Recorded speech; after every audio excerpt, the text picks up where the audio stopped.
back to the Blue Castle podcast. I'm your host, Sarah. And I'm your other host, Molly.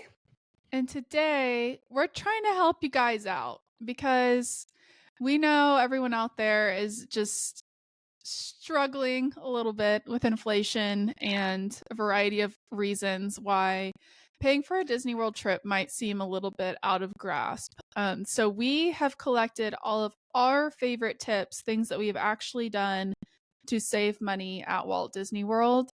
And sometimes it's also in preparation for Disney World before you even get there. So we hope this is helpful. We've probably mentioned many of these tips in prior episodes, but we wanted to collect them all in one spot to be really practical for anyone who's about to plan their trips.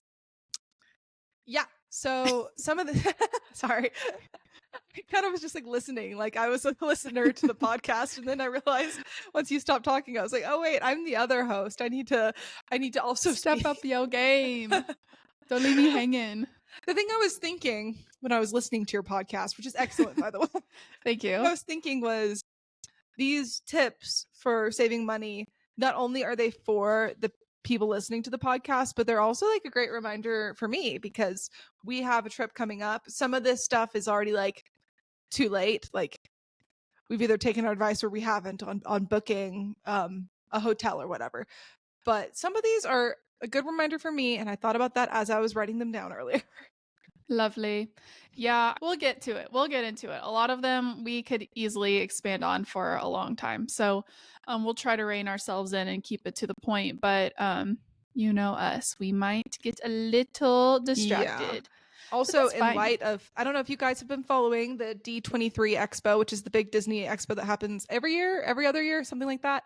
We don't go into live news about Disney World too often. We might have to make a special exception because of how many exciting things were announced, but it's made kind of reinvigorated in me. We need to save money on every trip so we can go more often because there are big things to come at Walt Disney World and Disneyland and all across the Disney World. So yeah, it's going to be insane. I know that people have been disappointed in the past few announcements at D23s and stuff like that. And in previous years, not this year. Yeah, in previous years. And this year they heard that feedback and were like, got it, noted, and they have tons of plans that I'm very excited about. Some of them will take a while, but at least we know that they're for sure like in the books, like they're happening. They are putting their time and attention into it. So yes, it makes me think that if I take as many bits of advice from the two of us as possible into our next trip, I should try to like calculate how much money I save and invest that in a separate account. And then maybe in a couple years when all of the big promises of Walt Disney World Magic Kingdom expansions and Disneyland expansions, when those all come to be, maybe my investments will have given me enough return to have a full trip paid for. Wow. Finance can be fun. So fun. The hard part is it's like, I don't know, I've been thinking about annual pass and if I could make that worth it. But the hard part is then I feel like I have to go to Walt Disney World and I would be limiting myself from going to Disneyland in California or Disneyland Paris or any of the other options for Disney cruises, stuff like that. So anyway, we haven't quite figured out how to maximize our dollars using annual passes, definitely not DVC, but that may be in our future if we get deeper and deeper into our Disney adulting world. Yeah, we sure love Disney, but all of these tips that we're going to give you are no commitment involved. Like you're not going to have to sign up for any annual pass or for any DVC, Disney Vacation Club, timeshare-esque thing. There's no, the only commitment would be to go on the trip. One trip, and this is all these different things you can apply to individual trips. Exactly. All right, are you ready to get into it, Molly? Yes, let's do it. Let's do it. Oh, the first one was your idea, so you want to kick us off? Okay, and yes, I will kick us off. This one was exactly what I was thinking of when I said these are a reminder to ourselves. So first one is you do not need to buy a whole new wardrobe for Disney. You don't need a cute themed outfit for every day. Just make make sure you have comfy shoes, like for walking. That's critical. And, if your wardrobe could need a little item here or there just as is, then buy it if you're going to use it outside of Disney. But don't go so specific where you're like, I need 7 days of outfits just for Disney, and you're going to buy all of those, and then they're going to sit in the back of your closet for the rest of the year. Don't do it. Don't fall into the trap. You'll see people on Instagram looking so cute in their super, super specific outfits with characters all over them. It's fun. It can be a good time. It also will cost you a lot of money. So, my advice, make do with what you have and just kind of spruce it up in small items where you need it. Yeah, I agree. I have a handful of Disney themed shirts that I have removed from my drawer that I keep most of my t-shirts, and I hung them up and put them at the back of my closet because I never wear them in normal life ever. And then when we go to Disney, I end up not packing them because they're not my favorite shirts. So I very much agree with this one. I think a fun way to kind of be Disney without like having Disney branded stuff is to do like a casual Disney bound. So like if you love Winnie the Pooh, you could wear like a red shirt and yellow shorts, or like what, I don't know, use stuff you already have to kind of be in the color scheme of a character you love or something like that. Those are just some ways to do it. Or you can literally just wear pretty pastel colors at Magic Kingdom and blue and white at Epcot. I don't know, that's the vibe it's giving me. But you know what I mean. You can kind of make it match the vibe in your own way. Yeah, match the vibe, but don't match the vibe at the expense of paying for a bunch of stuff. Yeah, not Also, necessary. if you really, really want a specific outfit and you're not really going to like wear it in everyday life, go to a thrift store. Just see what you can find. I mean, I'm not a big thrifter in my everyday life, but I found some very great items for like special occasions there where I know I'm going to this baby shower or this whatever. And it's like, I need something for this specific occasion. You can buy it so much cheaper. Just try not to spend an arm and a leg for onesie twosie things you're not going to wear regularly. Agree. All right. The next one was from me. I'm sure Molly would have said something similar, but we tend to fly very affordable airlines, usually Southwest Airlines. And Molly's flown some other affordable ones, maybe Frontier. Or... I've never flown Frontier. Oh, I never don't mind. know if I would from Spirit. Yeah, I've actually had great experiences with Spirit. So I'm not saying that everything's going to work out perfectly for you on whatever flight you take, but that risk kind of exists whatever airline you're on, especially when you're flying into Orlando, which happens to have a lot of thunderstorms and hurricane-esque activity. But affordable airlines are great. So I've flown Spirit both to Orlando and to LAX for Disneyland, and all the times I've ridden on it have been great. Yeah, and if you check like, or if you stick with an airline, sometimes you could, if you love Southwest, you can get like their credit card and then earn points using that. There's some other creative ways you can earn points by linking to Southwest, or I don't know. There are ways, we won't get into the details of that, but you can also just book, even if you're like, I know I want to get there on this date, like you could take one on the chin and get, take the 6 a.m. flight instead of the 9 a.m. and save, $100 or $50 or something like that. So those little things add up over time, but just kind of being careful of what you're looking at paying for and saying like, is this really the best, most affordable option? And it's never if you're in the US, it's not going to be that long of a flight, so you don't need premium or first class or anything. Yeah, and this next bullet is kind of a sub bullet to that one, talking about travel. I don't know about every airline, but I know if you fly Southwest at any ticket, so you can buy their cheapest ticket on Southwest, or Delta, I think it's anything except for the basic economy, you can actually rebook the exact same flight if it gets cheaper and either get a full refund for the difference of the two flight prices, or depending on which ticket you buy, you can get like an e-credit. And I fly enough when I'm going back to Oklahoma to visit family or on vacations. I fly enough where a flight credit is as good as cash to me.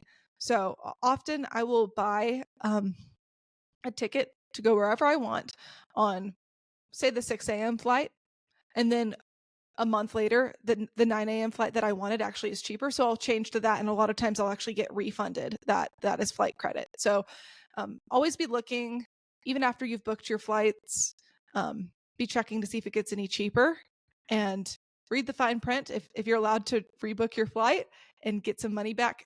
I've saved so much money on our trip back from Fort Lauderdale on our cruise next month. I originally booked the ticket for $300, and I swear it must have been a mistake because it was one day only. It went down to $180. I rebooked that one day, saved over $100 in that one rebook, and then the next day it was back up to $300. So I don't know what happened, but I saved $100 just from checking like every day. Amazing.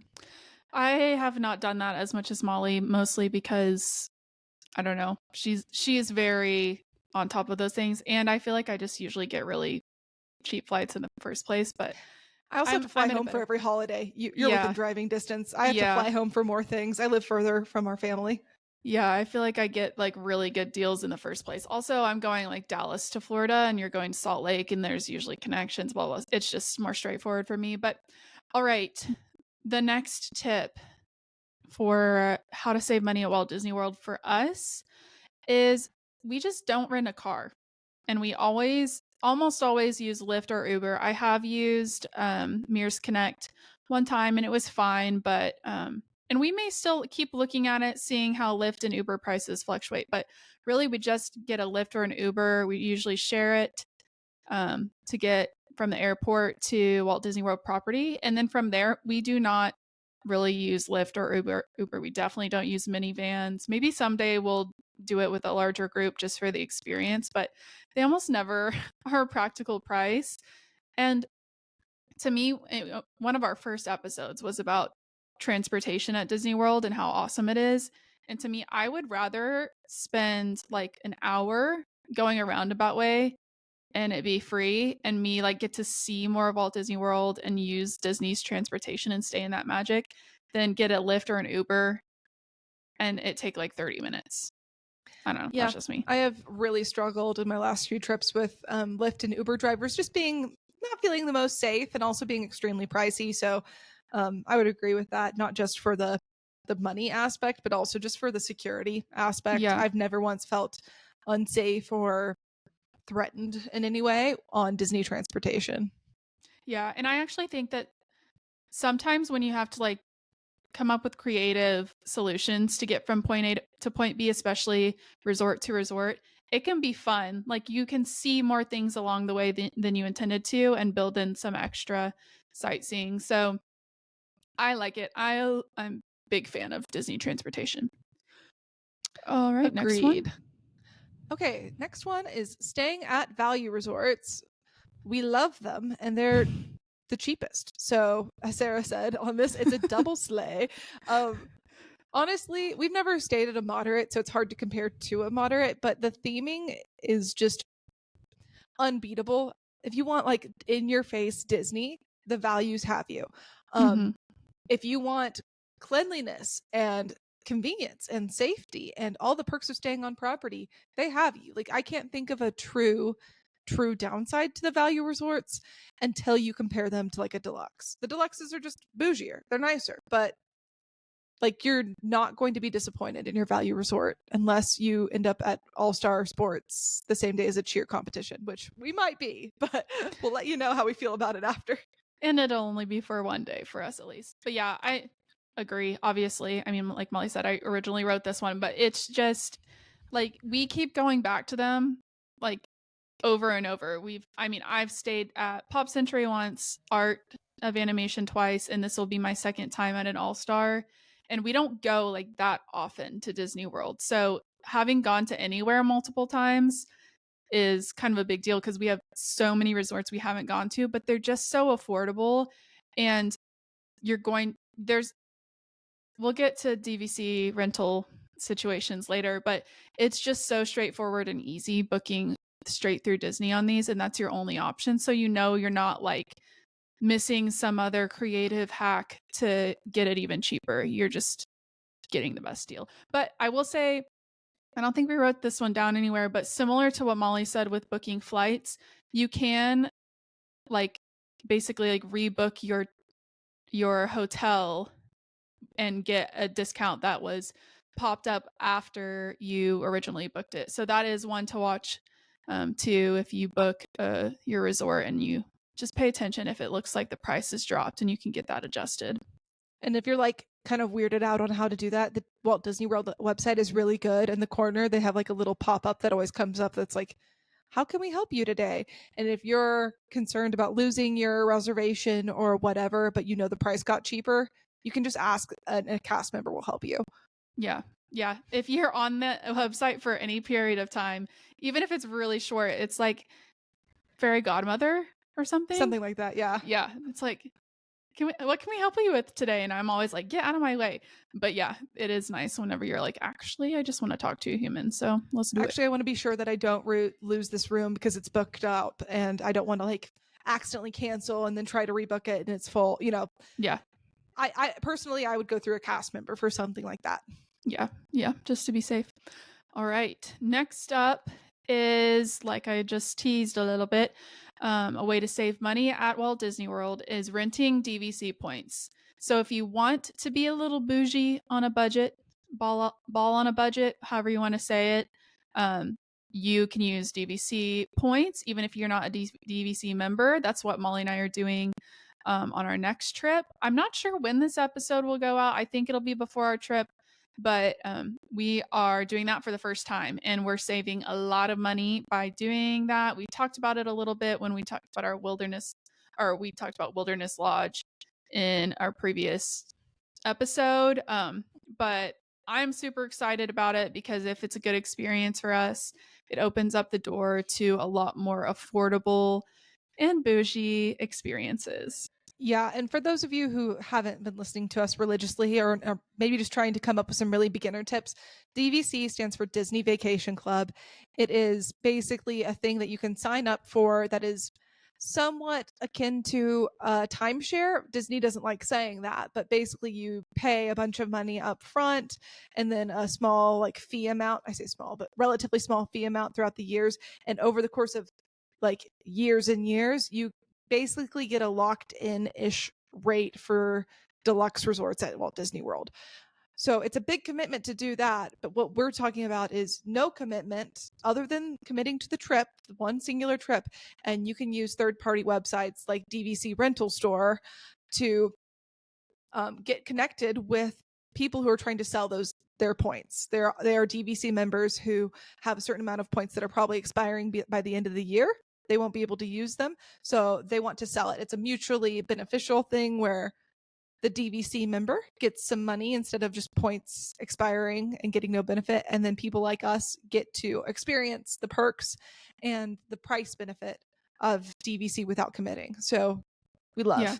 Yeah, the only downside from our perspective would be you have less wiggle room on, like, if you want to cancel later, you're just going to be out the money. So it's a little bit more of less of a cushion, less of a money back guarantee situation. The pro of it with obviously saving money, but there's also the benefit of, like, there is a middleman. I'm not talking to the person that we actually bought, the rental situation from. I know I saw his first name one time. I don't remember what it was, but I was like, "Oh, hey, Tyler," or whoever it was. And so we're never going to talk to him though, and he will never know like our last name. So it's nice cuz you don't have to kind of haggle or deal with that. Like, and you have the fallback of, like, they'll make it right for us. The DVC rental store will make it right for us if something doesn't go right or it gets weird, but we can see it in our app like any other, resort stay. So we know that we're good. Yeah, the reason we haven't booked DVC rental store in the past is because we've always wanted to be a little more flexible with our trips, but this next one is going to be right before we leave on a cruise, and the cruise is locked in. We're not changing the date of the cruise. That the ship, it leaves when it leaves. So we thought, when would ever be a better time to book a non-refundable type of hotel stay at Walt Disney World than a time when we're also going on a cruise that we can't change the time of. Yes. Which actually brings us to our next point, which I'll let Molly go over, but then I have some additional thoughts on it. Yeah, this next one is not revolutionary. It's just a combination of the last two. So if you are a frugal girly like us, but you're also a bougie girly like us, we could recommend doing a split stay. So depending on the number of days you're going, you can stay a few days at a value resort and then go to DVC for a deluxe stay in the second half of your trip at Walt Disney World. It's not revolutionary. People do it all the time, but I would strongly recommend it. We've done it once before. Actually, we did a 3 hotel split stay, including a hotel at Universal Studios. We had a great time. My advice on this would be to crescendo in level of niceness. So start at a value or start off property, whatever, but go up in niceness level from one stay to the next. Because if you start deluxe and then you go value, you're going to be like, oh, I miss when I felt rich. Yeah, I agree. I was going to say with this one, something I've seen before, only I think one time, but I thought it was a really great idea. Someone essentially booked their trip as if they were staying, I think it was like 4 nights or something at a value or maybe a moderate for a good price or whatever. And they basically left a wiggle room day where they could say, okay, we can either go home on this day. I think I think they had flexible flights too, but they basically said we can add a day to the end of our trip if there's a good price on a DVC or and if the flights are okay. So they kind of just like left it to where it was like this can be a shorter, more affordable trip, or we can add on one night at a DVC resort. So all of those are going to be what's the best resort called? Deluxe? Yes. Those are all going to be deluxe resorts. So basically, they kind of left it open. And of course, they did it. They ended up finding a deluxe, and I think it was like Grand Floridian or something at the end of a trip at the All Stars or whatever. So, Wow, anyway, that'd be awesome. I know, like quite the jump. I don't remember exactly what it was, but the point of that is like if you're weirded out about the concept of not having a refundability, you could just wait and book it, that bougie aspect of your trip, while you're on the trip. And then if it doesn't work out, you just head home. Basically. Yeah, they're also on DVC rental store. There are like specific bookings. So the way we did it is we requested, hey, we want to stay at Wilderness Lodge for these nights. Is there anyone who could foot the bill on the DVC side and we'll pay you? And we worked through the middleman of DVC rental store. There's another way to do it where DVC members have already booked a trip and then they can't go. And so they will sell you that exact slot. And often it's at a really good discount, especially for like last minute things. So yeah, that's so those are the probably ones what you they could did. pick up for real cheap last minute. Yep, that's a good idea. Okay, All you right. want to take the next one? It was mine, but I think you'll agree with it. Yes. Invite friends or family to come and split costs of transportation, meals, lodging, whatever. So Molly and I definitely do this. We do this with each other, obviously. Like when we go on trips, usually we go with each other. I don't think either of us have technically ever been on a solo trip. I've been in, oh wait, yes I have, duh, one time for a long period of time, so it feels like a whole different thing. But anyway, it is just cheaper in general when we're splitting a room, and then it's even cheaper if we're sharing a room with our parents. And all, like when we are good, we split meals. Sometimes we forget that that's a good idea, but it is a good idea. Future Sarah and Molly, remember this: you want to split meals so you can try more variety of things, and so you don't overeat. Like and to make the yourself point sick. where me, my mom, dad, and sister, like the 4 of us, will split one snack, not because we're skinny legends, but because because we all want to taste that snack, and we'll also want to taste the whatever snack is next door. Like you don't want to be at Walt Disney World and get a snack and then you see something 5 minutes later that looks even tastier, but you don't have room in your tummy. So do your wallet a favor, do your mouth a favor. and it's a win-win-win. It's a triple sleigh, quadruple sleigh, however many sleighs you can fit in there. That's how many it is. Yeah, that one's pretty obvious, but yeah, just do it. It adds up quickly, very quickly. Mm-hmm. Okay, the next one we have is grocery delivery for breakfast or snacking. So you don't have to do grocery delivery. Maybe you just want to bring a bunch of granola bars or whatever little snacky you want to keep around the place. But Sarah and I, at one point, we did a bunch of fresh fruit and what else? Like we did some gallons of spring water because the water can be kind of icky around Walt Disney World. Um, I think it was mostly fruit in the water, Mm-hmm. and just having that in the room really helped us from having to buy, a $7 fruit cup that looked way worse. From Yeah, our grapes, our driver slash shopper went hard and gave us like the biggest grape thing ever, and they were really good grapes. Molly asked for like a small thing, and she's like, no, I got you, girl. I'm gonna give you triple the amount you wanted. which I know fresh fruit doesn't always sound like the most exciting thing in the world, but at Walt Disney World, it's so expensive to eat fresh fruit. It's so much cheaper actually to eat fried junk. And I love the fried junk, but by the end of the trip, your body will be screaming at you to please eat something fresh, a fruit or a vegetable. And if you just kind of keep feeding it fruits and veggies throughout your trip, you're not going to feel as icky. So 10 out of 10 would recommend. Yeah. The next one is basically the same vibe. So pack a lunch, pack snacks for travel day. So you can pack food. Some people don't realize that you can bring food through TSA. You just sometimes have to get it out. It depends on what airport you're at. But definitely don't buy food at the airport if you can help it. And yeah, just pack your favorite stuff. I mean, you already know, like, I have brought like chomp sticks, which are just like a beef stick thing, which Molly makes fun of me for, but I'll literally have like half of one of those. They have like little tiny ones. Chomps. I'll have like one of those just for breakfast. Like if everyone else, I just like will start to feel sick if I don't eat something like fairly early in the morning. So if everyone else is like, nah, I'm not going to do breakfast until we get to the park or whatever, I'll be like, well, I'm going to eat my chomp stick.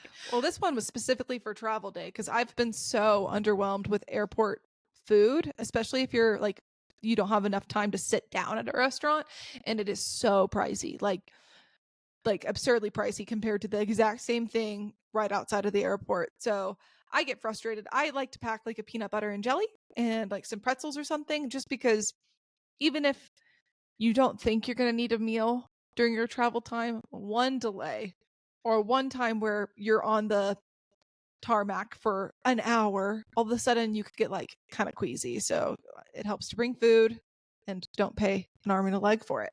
That's not what you're there for. You're not there for airport food. You're there for Disney. Exactly. All right.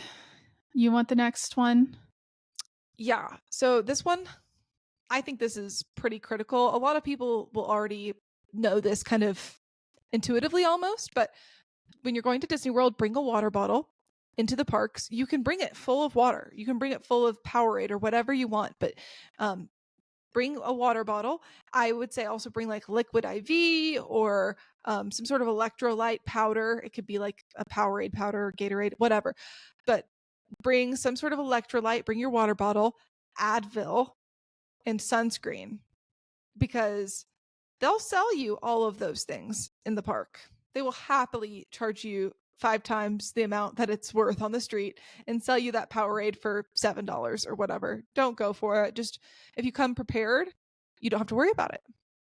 I will say I have heard, and I've never done this before, but they will give you Advil for free if you go to like their first aid station. So if you forgot that and you're in need, you can get that there for free instead of like trying to go back to a resort and buying it from there or something like that. Or that's nice. Yeah.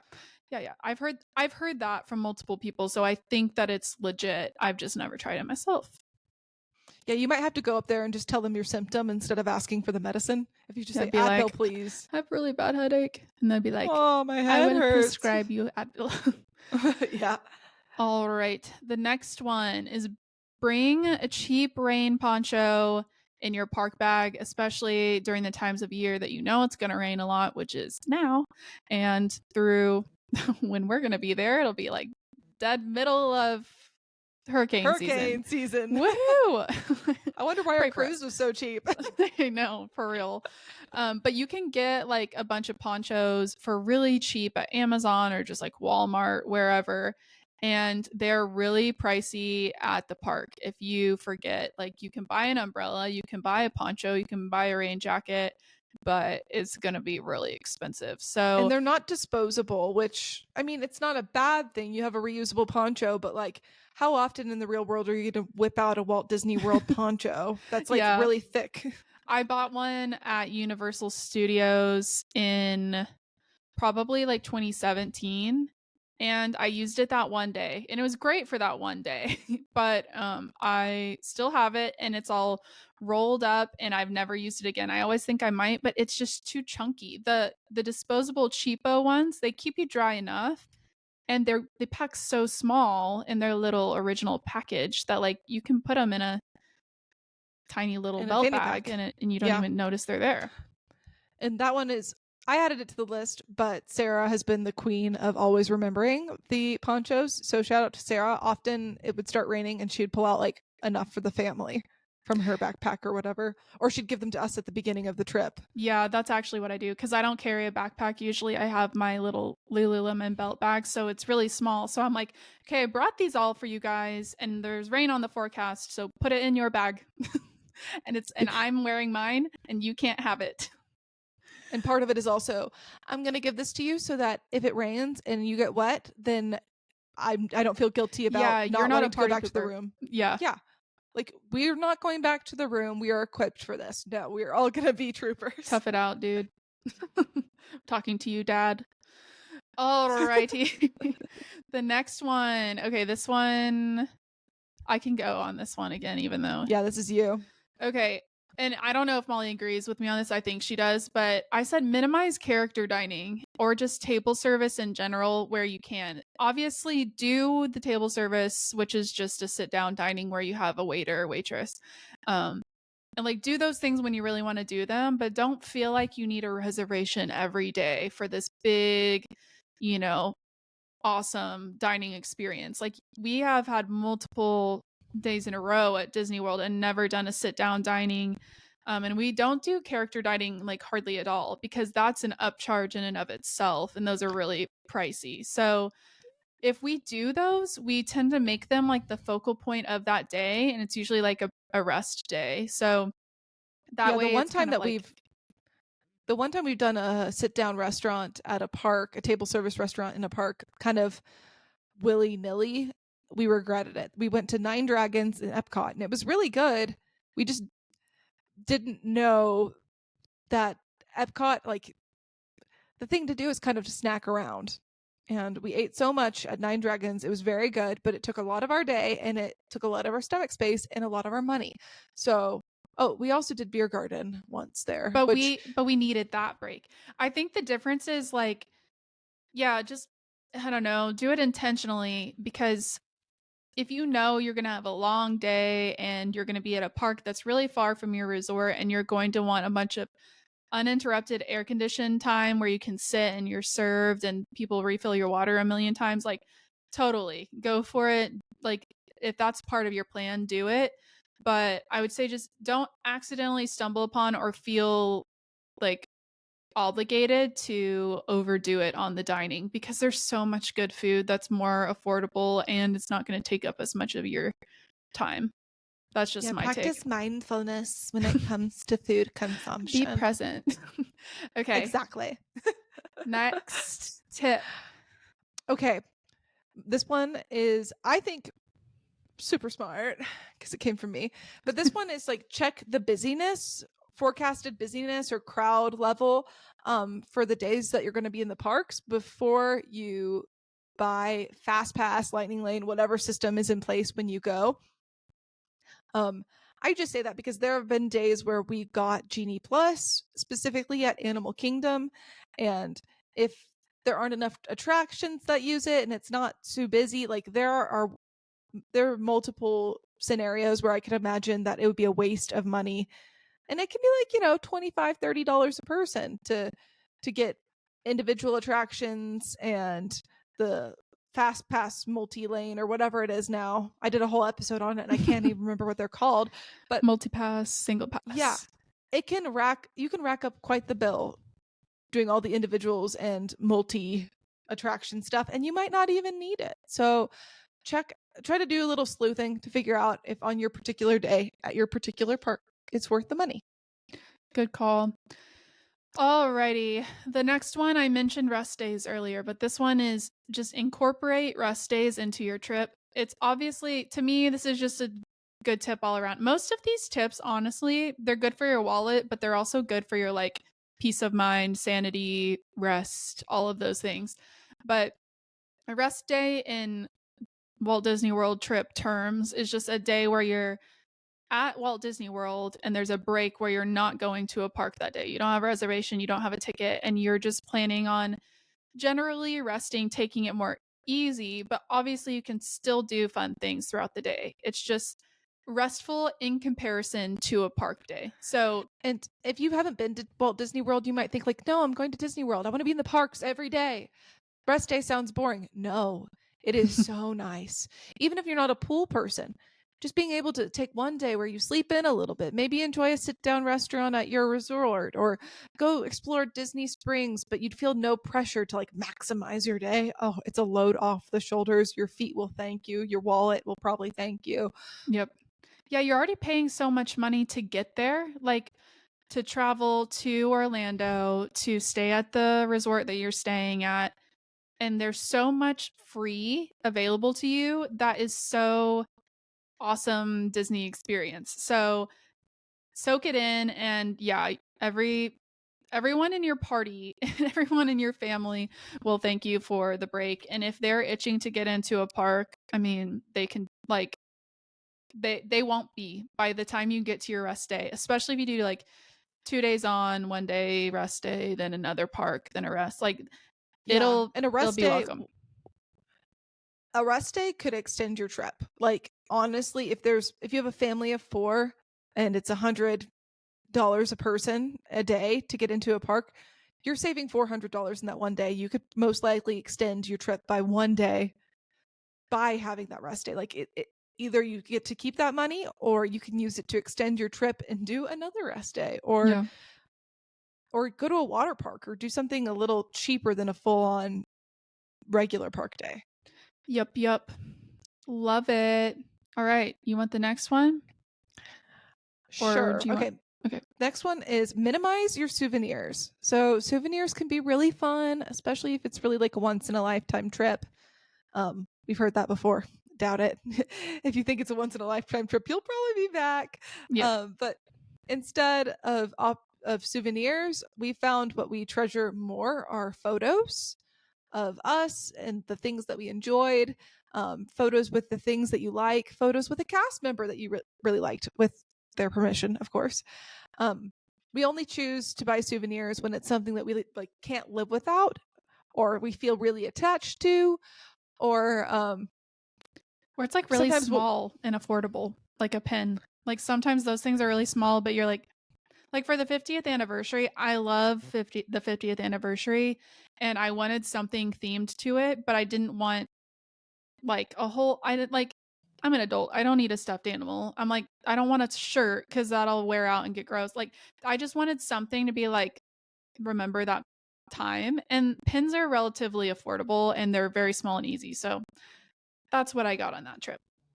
Pins are great. Christmas ornaments are great. Love a Christmas ornament. Same. Mugs are great if you don't already have too many of them.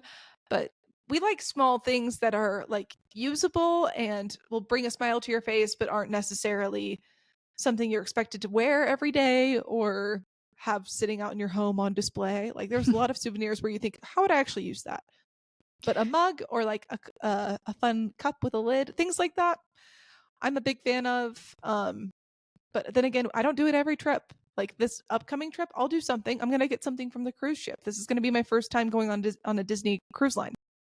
So that's like kind of a momentous thing in my mind. I will get a souvenir, hopefully small and cute.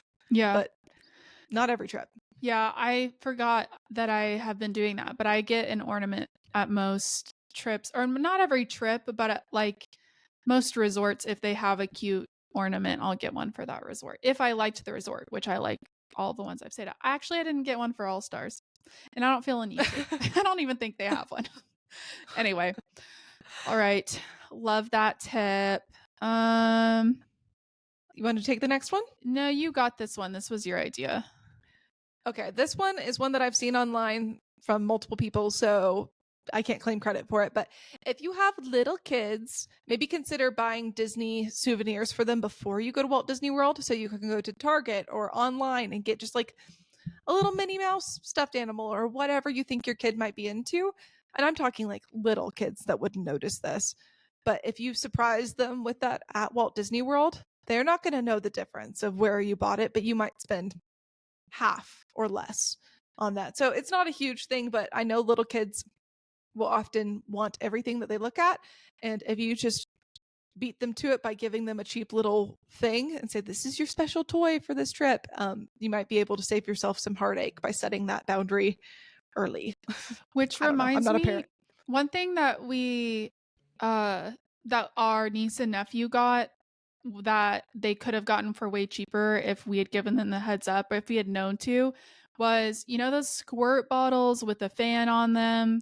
You can get those for so cheap on Amazon, and they each got their own, and they're pretty massive. I'm sure you could get smaller, more easily handleable by little kids ones online beforehand. But that's a good thing Yeah. to buy in advance for And like sure. bubble wands and all those things, like the little handheld bubble machines, those are everywhere at Walt Disney World for a crazy price, but you can bring one from the outside, bring your own bubble solution. I've seen a lot of parent hacks, I guess, on TikTok talking about don't let Disney take advantage of you. Just bring the stuff from the outside. Easy peasy. Did you say glow sticks? Glow sticks are a good one too. Yeah. Anything that lights up, especially whenever all the kids start seeing other people with stuff that lights up as it gets dark. It's those are also really cheap. The other idea I just heard from an Adam Hatton vlog, which we almost did last time, kind of, was if you happen to like be driving yourself or you want to go to the outlets before like on a arrival day or something like that, you can also go to the character warehouse anytime, but the character warehouse is essentially a store at these outlet malls really close to kind of the Disney Springs area, but it's off property, where they basically send all of the stuff that didn't get sold in the parks when they needed to make way for new stuff.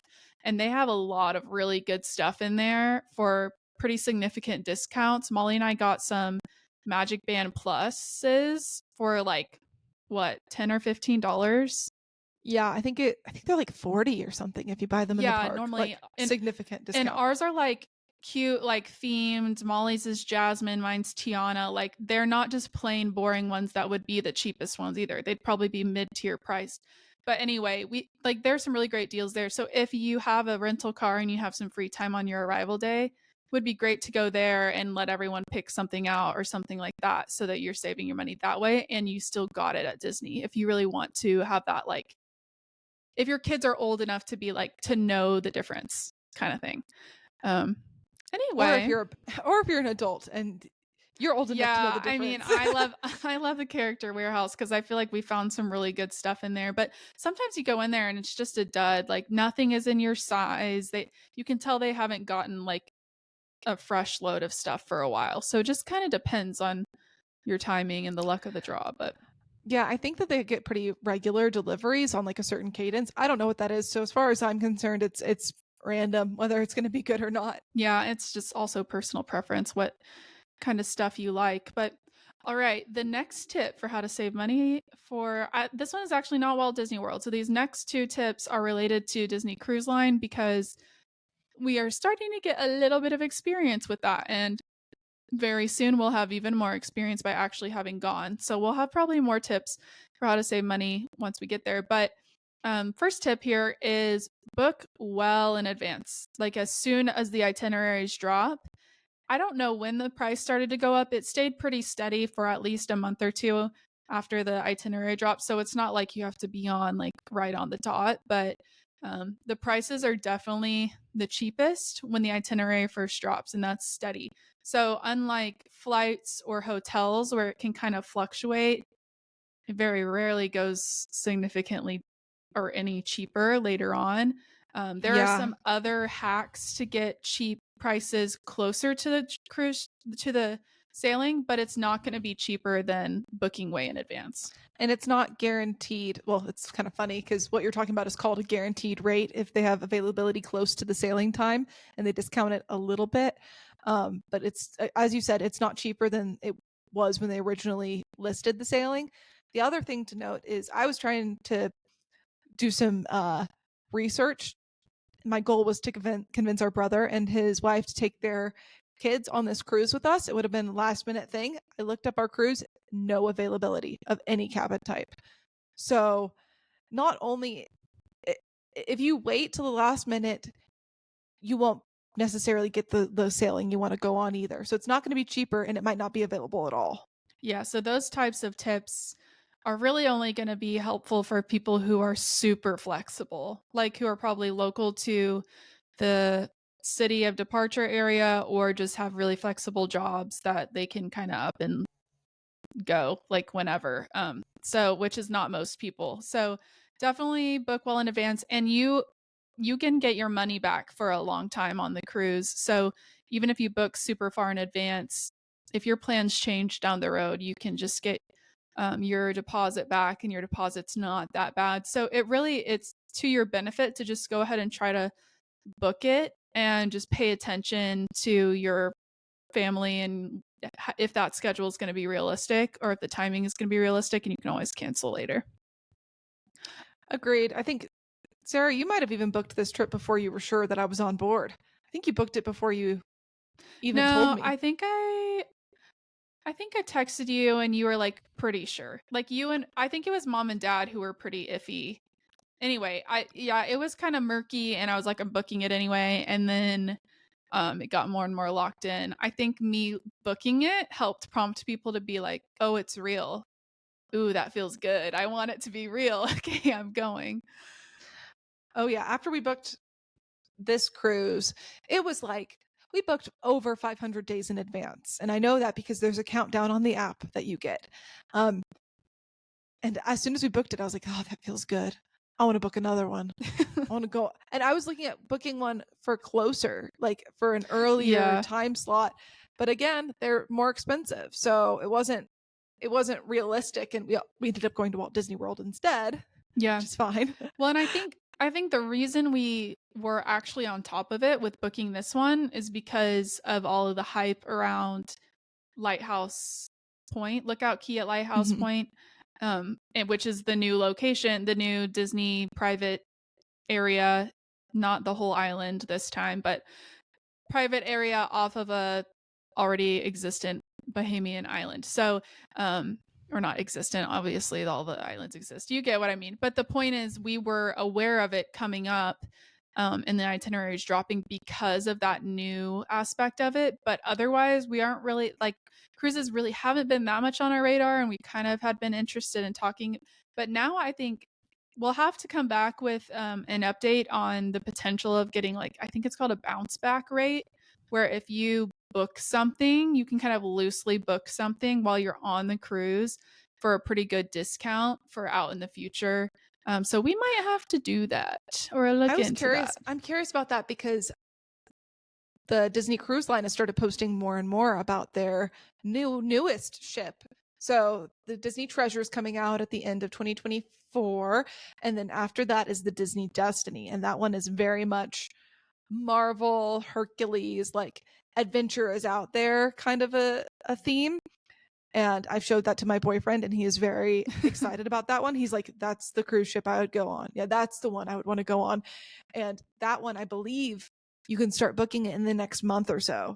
So if we're on the cruise and you can get a discount for one of the earliest sailings, Yeah, I might do that. And we might get special treatment like first dibs or something at some of the stuff that hasn't dropped yet, they may let us kind of be penciled in. We'll maybe see. We'll have to talk. it might drop before we're on there, but Mm. I'm keeping an eye on it because that is something I might book it now and tell him later. Yeah, you just Like gotta you hope he's said, not listening.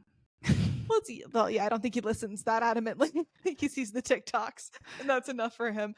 But Yeah, like you said, there's plenty of time to get your deposit back, and I would be booking well over a year in advance. So might as well book it and then wait till closer to time to be like, hey, just so you know, I have this. You want to go? You said you did. I love it. Love it. All right, last tip. You want it, Molly? Yeah, sure. This one is also for cruises. So again, not quite Walt Disney World, but adjacent. Um, I said limit the amount of add-on things that you do. So you can make a Disney cruise trip so all-inclusive. Like there are great options from what I hear to do things completely for free, all included in the cost of the trip.